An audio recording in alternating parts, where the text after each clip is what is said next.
Wel, bore da annwyl gyfeillion, a pasg hapus iawn i bob un ohonoch chi. Mae'n braf bod yma gyda'n gilydd ar y dydd hapus hwn. Mae Esgob David wedi gofyn i mi yn arbennig i ddiolch i bob un ohonoch chi am eich cyfraniadau yn ystod yr wythnos fawr ac efo paratoadau at heddiw wrth gwrs. A mae yna yn yr hysbys, mae o'n sôn i bawb sy'n helpu cadw'r wythnos fawr hon efo gras a pharch. Os oeddech chi'n cydroddiad yr addurniadau at y gerddoriaeth, treulio amser i groesawu ymwelwyr neu ddod i ymuno ni yn ein taith â Christ, diolch o galon i chi gyd. Mae yna fanylion wrth gwrs hefyd ynglŷn â'r adroddiadau cryno o'r ymweliad ysgobol yna, ac mae manylion y datganiadau cerdd dydd Iau a'r enwi pobl i gael gweddio drostyn, os newch chi weddio drostyn nhw yn ystod yr wythnos hefyd, os gwelwch yn dda. Nid marw, ond byw fyddaf, ac adroddaf am weithredoedd yr arglwydd.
ysbryd glân.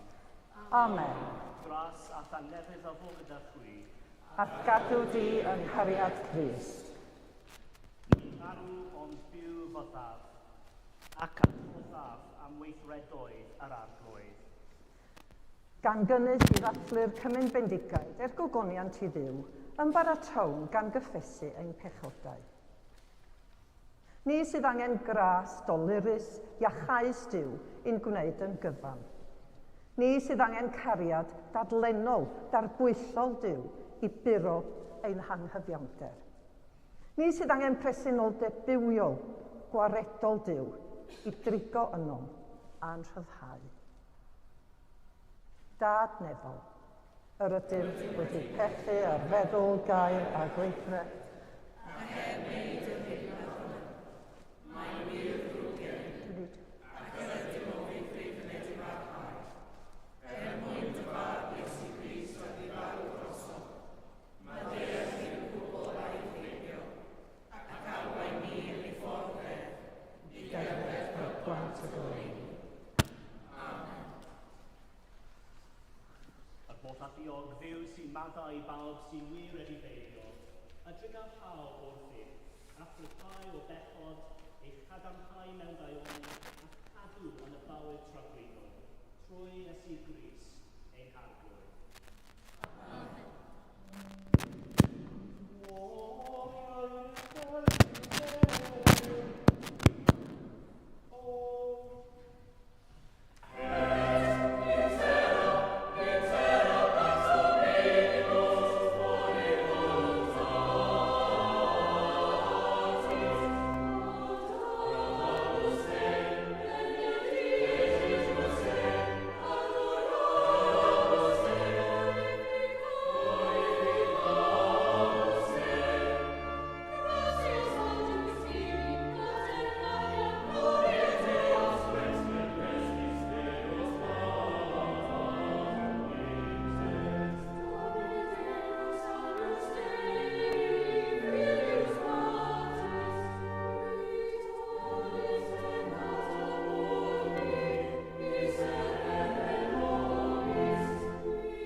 Darlleniad o Actau'r Apostolion.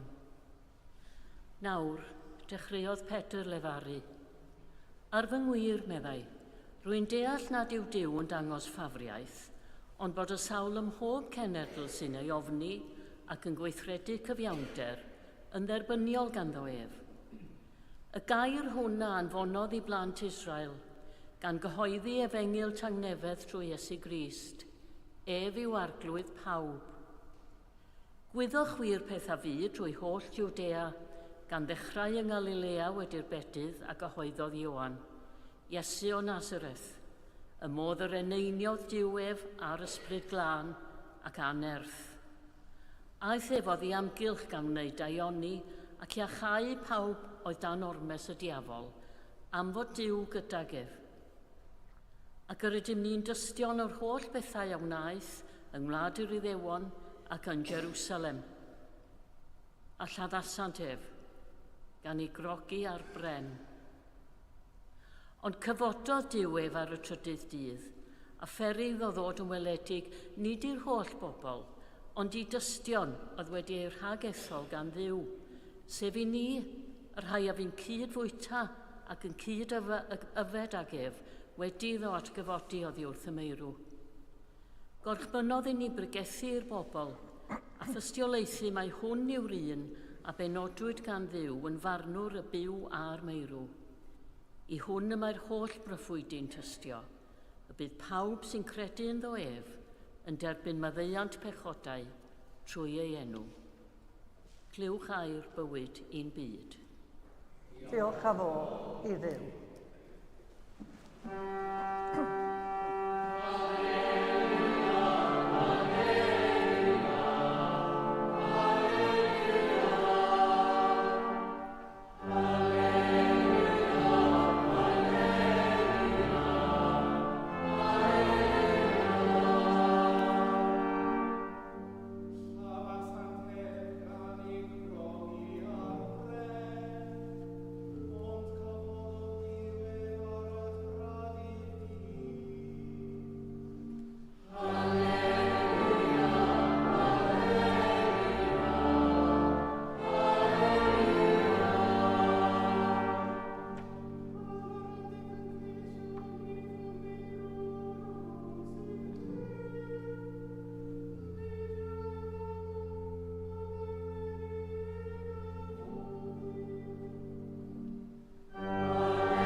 Yr arglwydd a fo gyda chwi.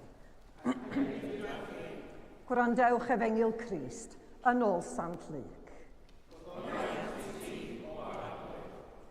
Bryd hynny, ar y dydd cyntaf o'r wythnos, ar doriad gwawr, ddeithant at y bedd gan ddwyn y peraroglau yr oeddent wedi eu paratoi.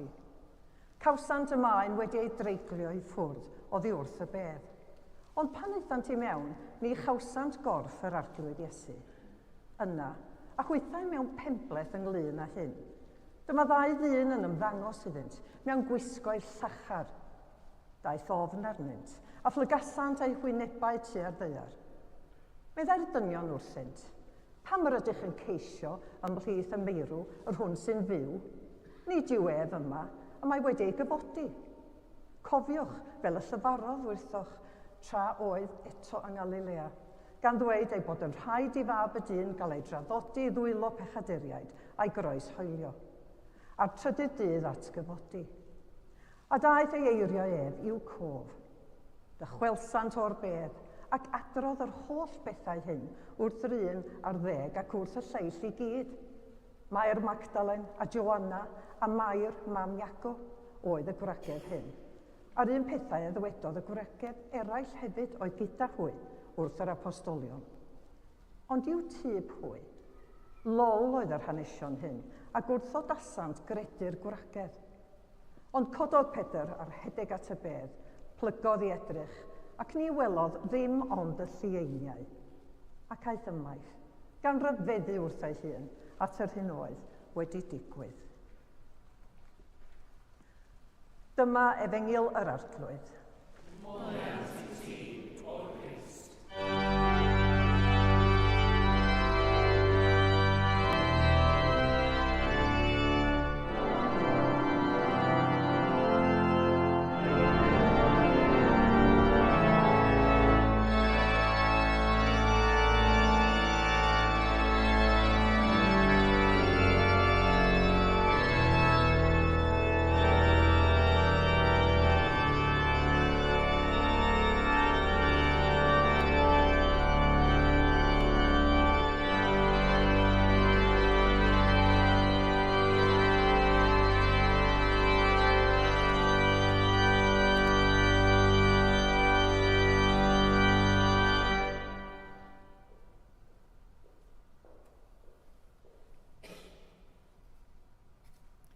Nid marw, ond byw fyddaf, ac adroddaf am weithredoedd yr arglwydd.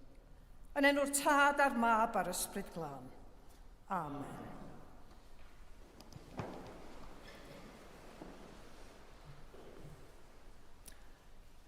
Wel, aleliwia, atgyfododd Crist, atgyfododd yn wir, aleliwia. Pasg hapus i bob un ohonoch chi.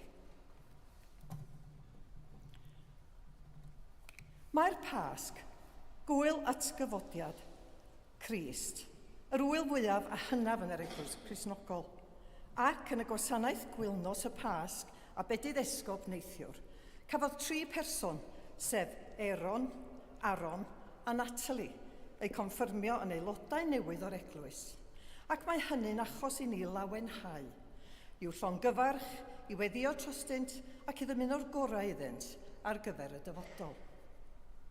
Mae atgyfodiad Crist yn rhoi gobaith newydd i ni, ac mae cyrraedd Sul y Pasg yn rhoi ymdeimlad o ddathliad. Ond weithiau, i'r rhai sydd wedi mynd yn ffyddlon trwy'r wythnos fawr, gall hefyd fod yn deimlad o ryddhad i fod wedi cyrraedd Sul y Pasg. Dywed rhai ei bod yn sialens y dyddiau hyn i ymgysylltu â phobl lle mae Pasg wedi dod yn fwy am wyau a chwningod nag atgyfodiad Crist. Dwi'n siŵr bod wyau Pasg yn bethau poblogaidd iawn, maen nhw i mi hefyd. Dwi'n siŵr bod yna lawer wedi cael wy siocled yma bore yma. Rhai blynyddoedd yn ôl, roedd rhai cynhyrchwyr wyau siocled wedi gollwng y gair Pasg a'i galw'n hwn wy neu wy siocled. Ond roedd y cwmni siocled Ystyrlon Masnach 10 yn gwerthu'r hyn a elwir yr wy Pasg go iawn, sydd â stori'r Pasg ynddo. Wel, diolch byth bod y Pasg yn golygu llawer mwy na wyau Pasg a chwningod. Ac mae cyfrif lyc o'r Pasg cyntaf yna yn ddefnyddiol, gan ei fod yn llawn tensiwn hefyd, y dryswch o llygad dystion mewn digwyddiad sydd â'i ystyr yn hysbys ar y pryd. Dim ond yn ddiweddarach maent yn dechrau gweithio i peth allan. Dylem geisio dychmygu teimlada'r cymeriadau yn y stori hon, gan deimlo gyda hwy, a chymharu teimladau gyda'n teimladau ni, y gwragedd, mewn penbleth ac mewn ofn, ond hefyd yn galaru a theimlo'n drallodus, wrth iddynt gyrraedd y bedd gyda'r speises claddu, ac yna bron yn flin ac yn siomedig nad oeddent brin yn cael eu credu. A Pedr, gallwn o'n tybio os oedd wedi cael ei lethu gan emosiynau anghyson, hyd nes y gallai ond rhedeg fel pe bai am ddianc rhag y llais. Beth yw ein hemosiynau ni tuag at yr atgyfodiad hwn? A tuag at pob atgyfodiad arall ydym yn dystiolaethu iddo, y mywyd ein heglwys, ein cymuned, ein byd. Beth sy'n ein gwneud ni'n gyrff byw? Beth sy'n ein gwneud ni'n gorff Crist? Beth sy'n gwneud ein ffydd neu ein heglwysi ni'n fyw neu yn farw? Sut ydych chi'n crynhoi'r neges o'r Efengil ar gyfer rhywun sydd erioed wedi ei glywed? Mae'r heriau yn ddiddiwedd. Yn ystod ein taith Pasg dros yr wythnosau nesaf, yn teithio tro hwn i ffwrdd o Jerusalem, byddwn yn clywed oddi wrth y tystion ar sawl achlysur. Wrth iddynt ddyfalu, ceisio gweithio allan, a chyfleu yr hyn mae'r atgyfodiad yn ei olygu. Mae popeth ydym yn ei ddod i'n haddoliad heddiw, yn awgrymu rhyw sylweddoliad yn gwawrio bod rhywbeth o ysblenydd wedi digwydd. Yn wyneb atgyfodiad Crist, pa eiriau y gallem ddod o hyd iddynt sy'n gwneud cyfiawnder ar digwyddiad anhygoel a cosmig hwn? Mae'r Efengil yn rhoi cliw i ni. Mae yna rhythm araf. Ond pendant, wrth i'r stori gynyddu tuag at y sylweddoliad fod Iesu, cyfaill a meistr, a'i gorff a welwyd ddiwethaf yn cael ei selio mewn i fedd carreg yn fyw.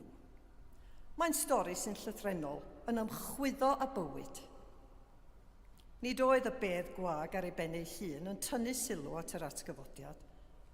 Gwelodd y merched ddau ddyn mewn dillad llachar fel y clywsom, yn sefyll wrth ei hymyl. Ofynasant pam ei bod yn chwilio am y byw ymysg y meirw. Ac roedd hyn yn ei hatgoffa o eiriau'r Iesu, pan ddywedodd y byddai hyn i gyd yn digwydd. Gallwn nhw'n ddychmygu bod gobaith yr atgyfodiad wedi gwawrio'r y merched hynny, ar sail eu perthynas gadarn gyda Christ. Tybed allwn gynnig yr un gobaith i genhedlaeth sy'n chwilio, drwy argyhoeddi bod yna berthynas tu hwnt i bob her bydol arall, sy'n gadarn a diogel, ac eto yn newid ei bywyd. Mae'r merched yn tystio i'r disgyblion, gan oresgyn galar a thrasied i'r dyddiau blaenorol.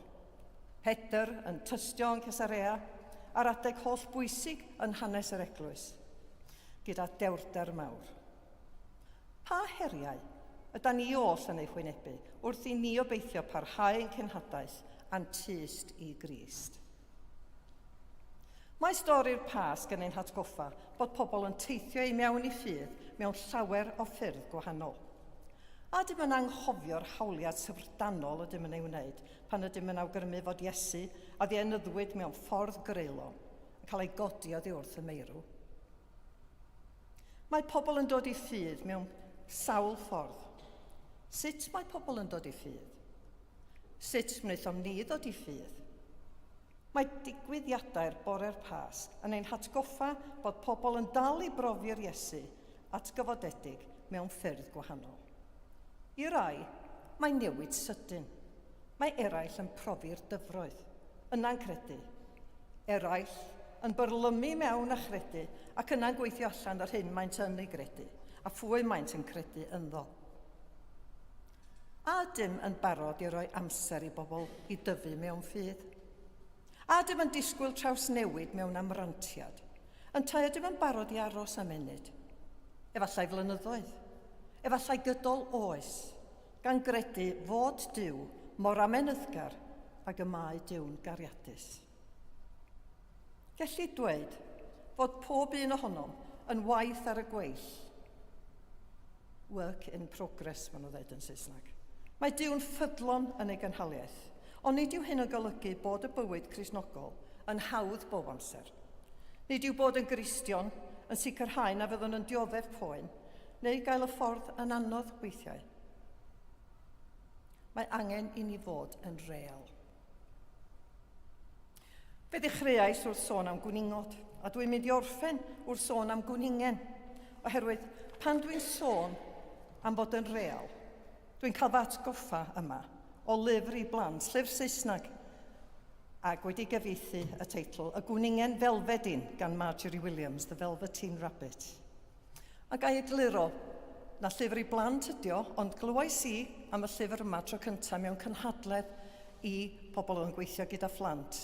Ac oedd hi'n gynhadledd rhyngwladol, ac oedd un o'r esgobion yn Lloegr yn awgrymu ni ddarllen hwn, bod o'n deud llawer a dysgu llawer i ni fel oedolion yn ogystal â phlant, ynglyn â dyfod.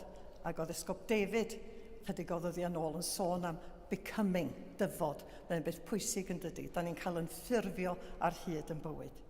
Felly, y stori ydy am Digana yn perthyn i fachgen bach. Ac roedd y ddau degan prif yn yr hanes, wrth gwrs, ydy'r Gwningen Felfedyn, a'r tegan arall oedd fwyaf caredig wrth y gwningen, sef y Ceffyl Croen. Dyn os newch chi fadda i mi am bod pyn bach yn ifanc yn ffordd am rwyfaint amser bore yma, dwi'n mynd i ddyfynnu rwyfaint o'r hanes i chi. Beth yw real, gofynodd y gwningen un diwrnod, pan oeddent, hynny yw y teganau, yn gorwedd ochr yn ochr wrth ymyl ffender y feithrinfa, cyn i Nana ddod i dacluso'r ystafell. A yw'n golygu cael pethau sy'n sio, bysio, oddi mewn i ti, a handlen sy'n sticio allan?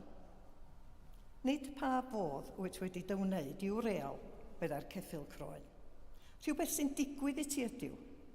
Pan mae plentyn yn dy garu di am amser hir, nid yn unig i chwarae gyda thi, ond o ddifrif yn dy garu di, yna rwyt yn dyfod yn real. Ydy o'n brifo, gofynodd y gwningen?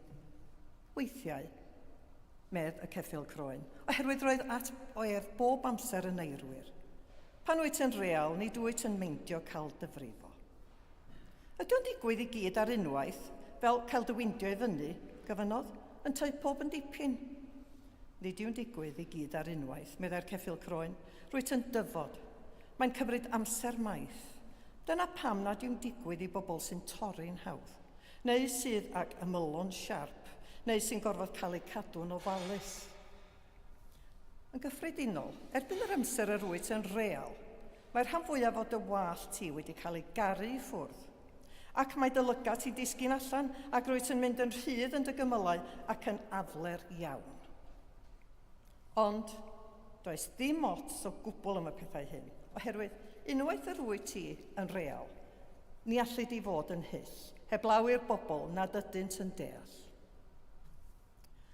Mae'n debyg dy fod ti yn real, fydd y gwningen, ac yna roedd yn dymuno na fasai wedi ei ddweud, oherwydd roedd yn meddwl efallai fod y ceffyl croen yn sensitif, ond dim ond gwenu wnaeth y ceffyl croen. Fe wnaeth ewythr y bachgen fi'n real, meddai. Roedd hynny llawer o flynyddoedd yn ôl, ond unwaith wyt ti yn real, ni allet ddod yn afreal eto. Wel, dyma ni nôl i bethau pyn bach fwy. Pobl oedolion ella yn ei fwynhau. Ond rydym yn wastad yn cael ein ffurfio ac yn dyfod. Ac mae'n bwysig i ni fod yn real ac i ddal at y gobaith o fywyd tragwyddol a theyrnas nefoedd. Mae'n bwysig hefyd i ni ddweud wrth eraill am y gobaith sydd gennym yn ein harglwydd Iesu Grist. Mae'n lawer o waith i'w wneud i berswadio pobl tu allan i'r eglwys fod Duw yn dduw cariad, sy'n barod i faddau ac i bendithio. Dim ots pa mor anobeithiol yw'r sefyllfa. Mae'r Iesu'n gwybod ac yn disgwyl gyda breichiau agored i'n croesawu ni ar lannau anghyfarwydd mewn sefyllfaoedd sy'n ymddangos fel bod yn amhosibl. Mae gennym gryfder at bob gofyn trwy'r hwn sy'n unerthu ni. Mae'n nerth yr ysbryd glân ar gael i bawb sy'n gofyn amdano. Felly, a dim yn paratoi ar gyfer model o efengylu sy'n helpu pobl i fynd i mewn i deyrnasiad Duw, yn hytrach na rhoi hwb i restrau aelodaeth eglwysig. Darllenais unwaith efallai ni gredu bod Sul y Pasg yn foment cyrraedd. Rhowch eich traed i fyny, mae'n Sul y Pasg. Ond mae'n fwy fel y lolfa, y madail. Yr her dim ond megis dechrau. Dyma'r daith sydd o'n blaen ni dros yr wythnosau nesaf, wrth i ni fel teulu eglwys brodeiniol, barhau ar chwilio gyda'n gilydd, fel yr ydym eisoes wedi ei wneud yn ystod y grawys. Rydym yn tyfu gyda'n gilydd mewn cymdeithas ac yn tyfu fel disgyblion pan byddwn yn dod ynghyd i archwilio gyda'n gilydd. Felly, gweddiaf am i bob un ohonoch chi gael pasg arbennig ac i'r arglwydd Iesu eich cadw yn ei gariad, eich bendithio, a'ch arwain yng ngrym yr ysbryd glân, yn awr a hyd byth. I Dduw y bôr gogoniant. Amen.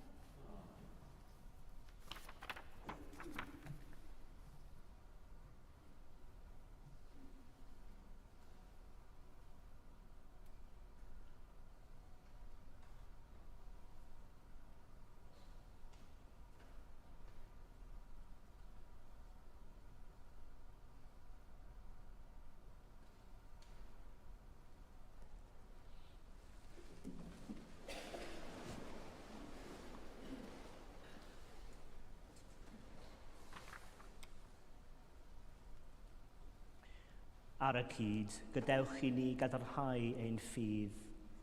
Credwn yn un i Duw, y tad a fod yn lluog, gyfeithwyr o nef a deall, a phob peth gwledig ac anweledig. Credwn yn un arglwydd Iesu Grist, unig fad Duw, ac genhedlwyd gan y tad i'r holl oesoedd. Duw o Dduw, Dewich o Dewich, wir Dduw o wir Dduw, wedi ei genhedlu, nid wedi ei neithio, yn un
gyda'n holl galon a'n holl feddwl, gweddiwn ar Dduw.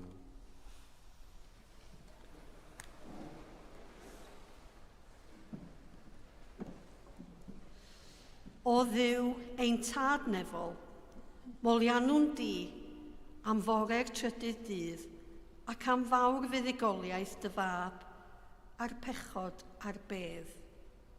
Boed gorfoledd y Pasg yn ein calonnau yn wastadol drwy Iesu Grist ein harglwydd. Arglwydd yn dy drigaredd, gwrando ein gweddi. Ein tad nefol, wedi oerni'r gaeaf a chaledu'r tir, diolchwn am y gwanwyn sy'n meirioli, yn meddalu ac yn meithrin bywyd newydd yn myd natur. Arglwydd yn dy drigaredd, gwrando ein gweddi. Arglwydd Dduw, gweddiwn dros Archesgob Andrew, Esgob Bangor, a David Esgob Enlli, a phawb arall sydd yn gweithio yn y gadeilan hon. Arglwydd yn dy drigaredd, gwrando ein gweddi. Gweddiwn heddiw dros bawb sydd mewn perygl, mewn gwledydd lle mae'r rhyfela, ac hefyd effeithiau deugryn.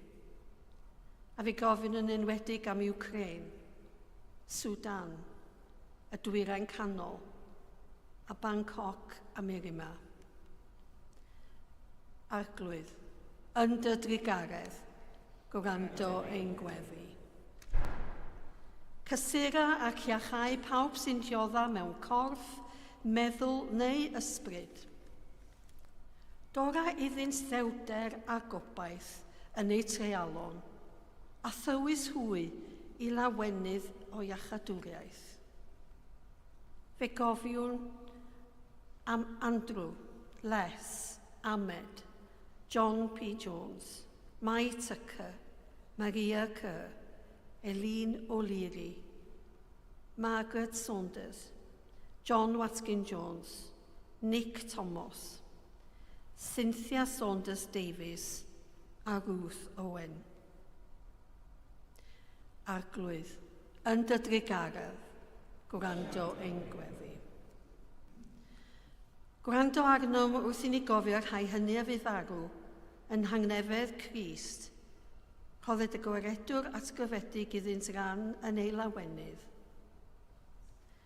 Fe gofiwn am Valerie Pugh, Josephine Darnell, Roger Harcourt, David Chubb, a heini gyda gwyl goffa Jake Mulcahy, Glyn Wright McDermott, James Allen Williams. Gorffwys tragwyddol dyro iddynt o arglwydd a llywerched goleini gwastadol arnynt. Gorffwysed hwy mewn tangnefedd a chyfodi mewn gogomiant. Duw gariad, diolch am fuddigoliaeth fawr y Pasg, fuddigoliaeth Crist dros rygioni, pechod, casineb, dros dywyllwch a thros angau. Diolch am y sicrwydd o fywyd newydd a maddeuant. Felly yn awr, cyffeswn ein beau, cydnabyddion ein gwendid. Sylweddolwn dy ffyddlondeb, cyflwyni'n ein hunan i ti, gan gredu yn dy gariad ath nerth adferol. Dad Tregarog, derbyn y gweddiau hyn mwyn dy fab ein gwaredwr Iesu Grist. Amen.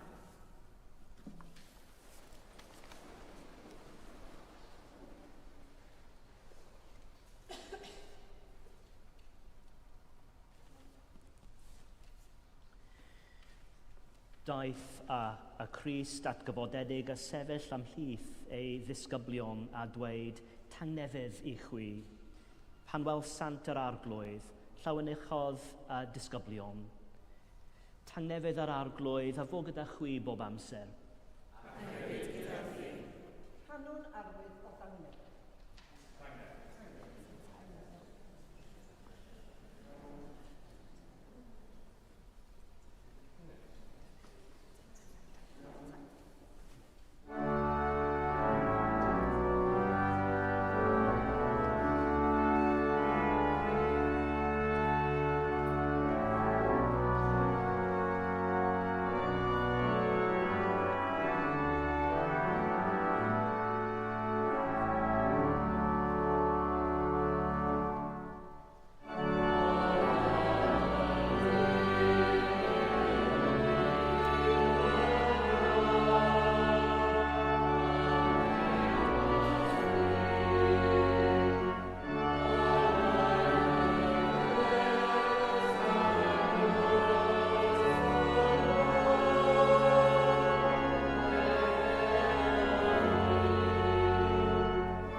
Dathlwn gyda'n gilydd roddion a gras diw.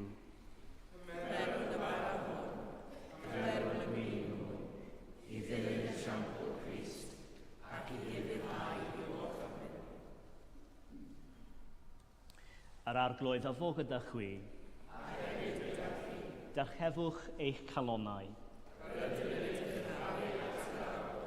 Diolchwn i'r arglwydd ein diw. Iawn yn wir, ein dyletswydd a'n llawenydd bob amser ac am mhob lle yw diolch i ti, Dad Sanctaidd, holl alluog a bythfiwiol ddiw trwy Iesu Grist ein harglwydd. Ef yw'r gwir o'n pasg a berthwyd drosom ac ymgymerodd ymaith bechod y byd, trwy ei angau, dinistriodd angau, a thrwy ei atgyfodiad fe arferodd i ni fywyd tragweddol. Felly, gyda llir angelion a holl gwmpeinir nef, gyhoeddwn ogoniant y enw ac ymuno â hwy yn ei hemyn diderfyn o fawl.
Pob moliant a diolch i ti, y gwir a'r bywiol ddiw, creuwr pob peth, roddwr bywyd.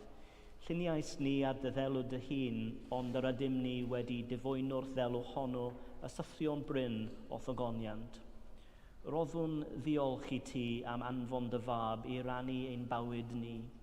Fe'i hildiais di farwolaeth fel y cair byd ei achub, a'i atgyfodi o ddiwrth y meirw, fel y boi ni fyw ynddo ef ac yntau anom ninnau. Sancteidda a thysbryd y bara hwn a'r gwyn hwn, dyroddion i ni, fel y bont i ni yn gorff a gwaed i'n hiachawdwr Iesu Grist. Y nos brydychwyd ef cymerodd fara ac wedi rhoi diolch, fe'i torodd a'i roi i'w ddisgyblion gan ddweud, cymerwch bwyd-tewch, hwn yw fy nghorff a roddir drosoch, gwnewch hyn cof amdanaf.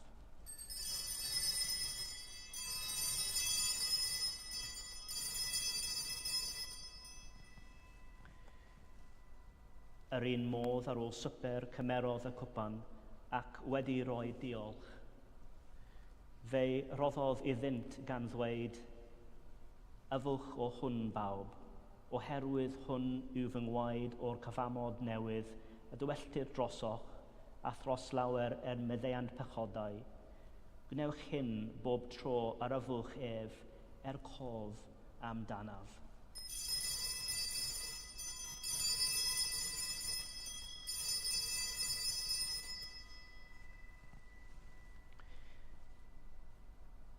Cyhoeddwn ddirgeledd y ffydd, bu farw Crist, atgyfododd Crist, daw Crist mewn gogoniant. Fel y gorchmanodd ef i ni o dad, a rydym yn cofio Iesu Grist dy fab, gan gyhoeddi ei farwolaeth fuddugoliaethus a chan amlawenhau yn ei atgyfodiad, a disgwyl iddo ddod mewn gogoniant, deion o'r baro hwn a'r cwpan hwn i ti, derbyn ei haberth o ddiolch amoliant. Adfer ac adfywiad y holl bobl, adnewyddia ni a phawb a gweddion trostint, a thras a fendith nefol, a derbyn ni, yn y diwedd gyda'r holl saint i'r llawenydd di derfyn hwnnw, a thawyd i ni gan dy fab, ein harglwydd Iesu Grist. Trwyddo ef, gydag ef, ynddo ef, yn undod yr ysbryd glân, eiddo ti dad holl alluog, yw pob anrhydedd a gogoniant, yn oes oes oes. Amen.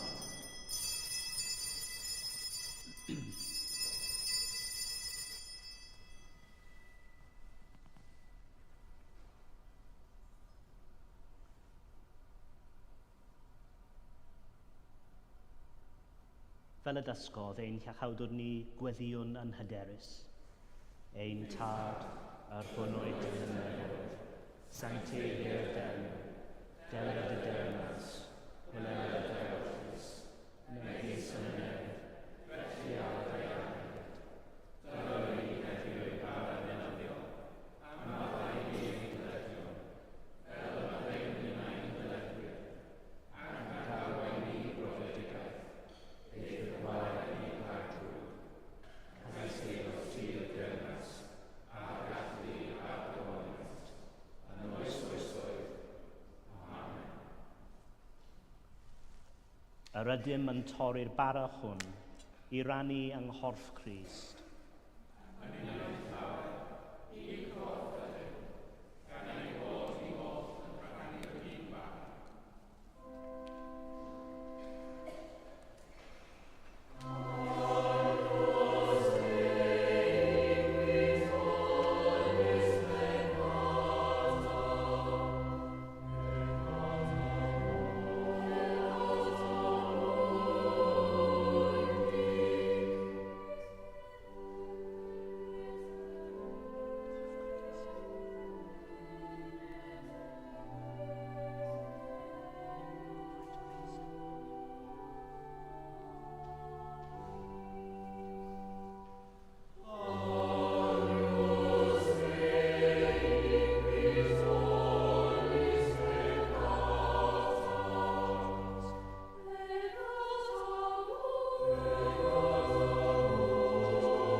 Halleluia. Christ ein Pasg a aberthwyd drosom ni.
Diolchwn i'r arglwydd oherwydd graslon i'w ef.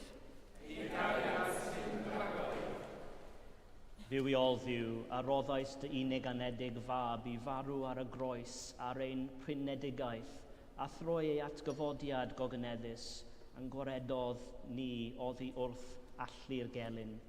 Dyrwy ni felly farw beunydd i bechod, fel y byddwn fyw mwyach gydag ef, yn llawenydd ei fywyd atgyfodedig, trwy Iesu Grist ein harglwydd.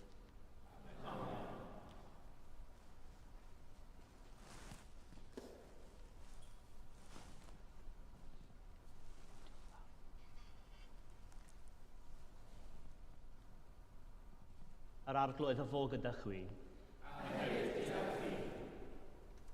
Bydded i ddiw'r tad, y cyfodwyd Crist oddi wrth y meirw, trwy ei ogoniant i'ch cryfhau i rodio gydag ef neu fywyd atgyfodedig. Y bendith diw holl alluog, y tad, y mab, yr ysbryd glân, y fo yn eich plith ac y drigo gyda chwi yn wastad.